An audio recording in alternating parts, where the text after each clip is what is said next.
Hello, I'm Kent McDill. Sports teams still care about getting fans into the seats. It might not always seem that way. Ticket prices have increased to the point that a family of four might need to take out a loan to attend a baseball game, and going to a National Basketball Association game or a National Football League game often requires a bank heist.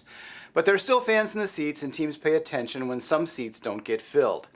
The website 24/7 Wall Street has issued an update on fan attendance figures, taking a look at how teams have fared from a fan standpoint over the past 10 years.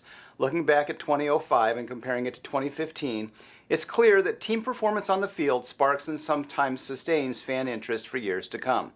What also becomes clear in the study is that on-field or on-court success translates to more fans.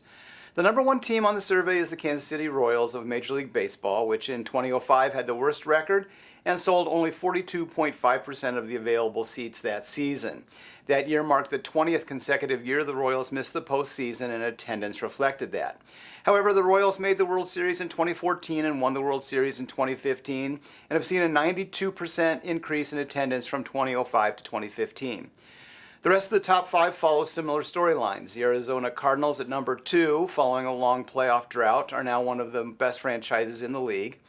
The Chicago Blackhawks at number 3, winners of 3 Stanley Cups in the 10 years since 2005. The Pittsburgh Penguins at number 4, who were sitting in a trough of poor performance back in 2005. And the Toronto Blue Jays at number 5, who were in the midst of a 21-season postseason drought back then. The teams with worst percentages based on attendance changes in the last 10 years have opposite stories to tell. Like the Chicago White Sox, they have gone from great to not so great.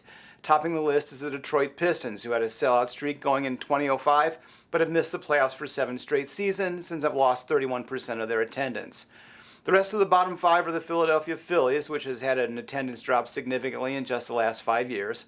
The Florida Panthers, who play in a stadium that only holds 17,000 fans to begin with. The Cleveland Indians, a franchise made famous for poor fan support in the Major League movies. And the White Sox, who won the World Series in 2005 and have done nothing since.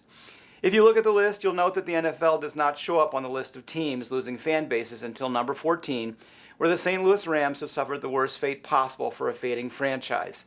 The team left town. But they did not leave town due to loss of attendance. They left because the owner wanted a new stadium. Apparently fans matter, but fan count isn't the only factor that drives franchise ownership decisions. I'm Kent McDill. Thanks for watching.